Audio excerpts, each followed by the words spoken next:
Kishore Singh second राजा बने। इधर जालिम सिंह झाला तो बूढ़ा होने लग गया था धीरे धीरे। तो जालिम सिंह झाला का बेटा था माधो सिंह झाला।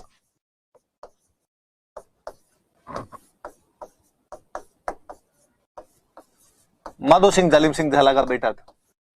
जालिम सिंह ने अंग्रेजों का, भाई मेरे से तो अब पार पड़ती नहीं, आप माधो सिंह को दीवान बना दो। तो माधो सिंह झाला को दीवान बना दिया, क्योंकि लाइन तो लिखी हुई है कि जालिम सिंह झाला और उसके वंशज ही कोटा के दीवान रहेंगे और उनके पास में पावर रहेगी। अब जालिम सिंह झाला अपने राजा के प्रति पूरा विनीत विनम्र उस प्रकार से रहता था राजाओं के प्रति कि नहीं यार। कहते हैं कि एक बार कोटा के दो राजकुमार ब्रजनाथ जी के मंदिर के अंदर गए और जब वो नीचे बैठकर भगवान के आगे हाथ जोड़ने लगे तो जालिम सिंह झाला वहां पर खड़ा हुआ था और उसने देखा कि फर्श पे पानी गिरा हुआ थोड़ा, तो इसलिए गीला गीला सा हो रखा था फर्श। जालिम सिंह झाला ने राजकुमारों को कहा कि रुको। उसने अपना दुसाला उतारा, सोल उतारी और वो वहां पर बिछा दी, इस पर बैठ जाइए आप। राजकुमार पूजा करके जब उठे तो वो जो मंदिर वाले सेवक थे उनको लगा यार प्रधानमंत्री ने अपनी चादर नीचे बिछा दी, इस पे राजकुमार बैठ के गए, अब प्रधानमंत्री तो इस चादर का क्या ही करेगा, अपने पांति आ जाएगी अब चादर तो।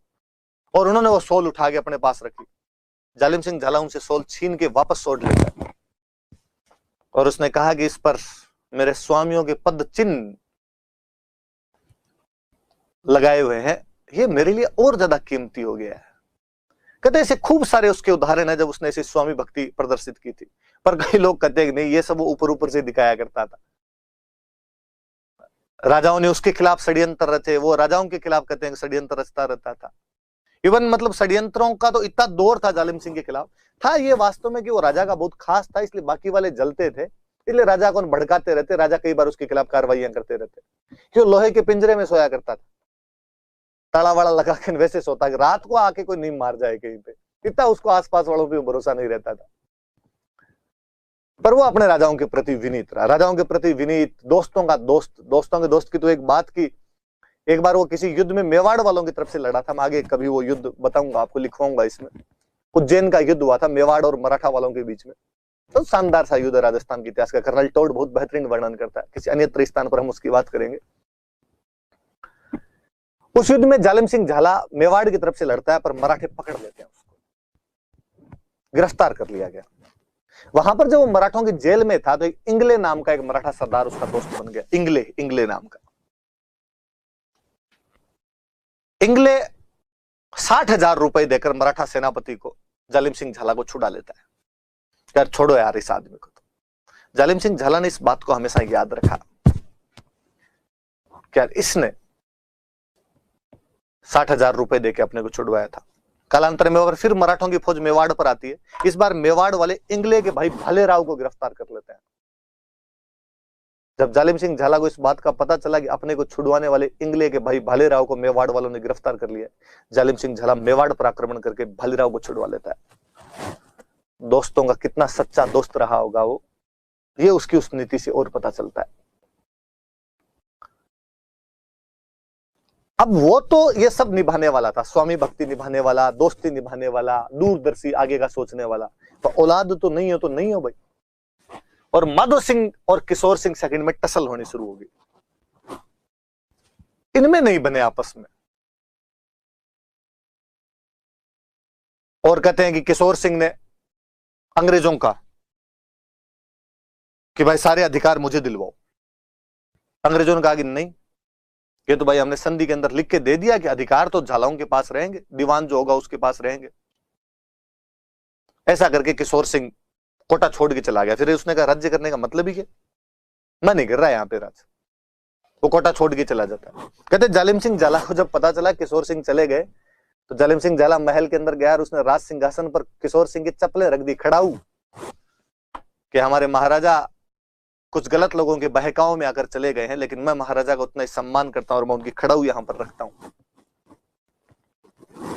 खड़ाऊ रख देता है वहां पर। जिस प्रकार भरत ने भगवान राम की खड़ाऊ रखकर राज्य किया था, वैसे जालिम सिंह झाला ने किशोर सिंह सेकंड की खड़ाऊ रख दी। किशोर सिंह सेकंड वहां से बाहर गया, बूंदी वालों के पास गया, हाड़ाओं को सबको इकट्ठा किया। हाड़ाओं कहा गया ये झाले अपने जो राज्य के अधिकारी बन के बैठ गए, अपने को युद्ध करना चाहिए।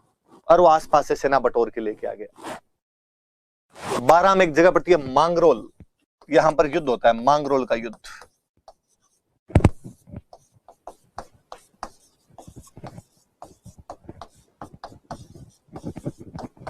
1821। किशोर सिंह सेकंड,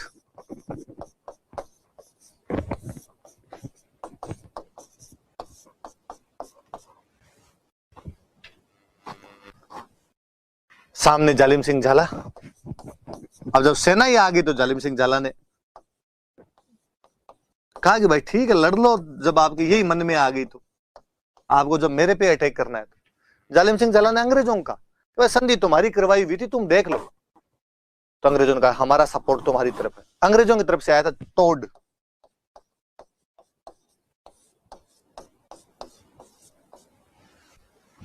जालिम सिंह झाला जीत गया,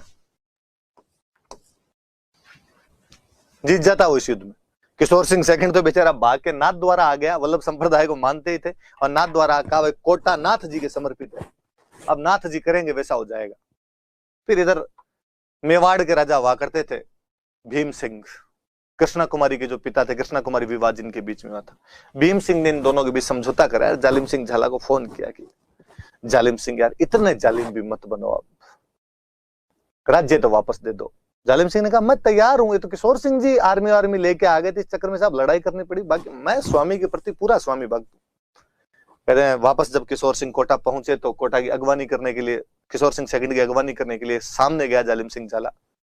बाकायदा उनको लाके राज सिंहासन पर बिठाया, तमाम लोगों के सामने अपने बेटे माधो सिंह को गालियां निकाली और माधो सिंह कहा कि तेरे चक्कर में दौड़ों में धूड़ पड़ी है, बुढ़ापे के अंदर स्वामी मेरे से रुष्ट हुए, आगे से साहब ऐसी कोई गलती नहीं है। हालांकि 1824 के आसपास में फिर जालिम सिंह झाला की मृत्यु हो जाती।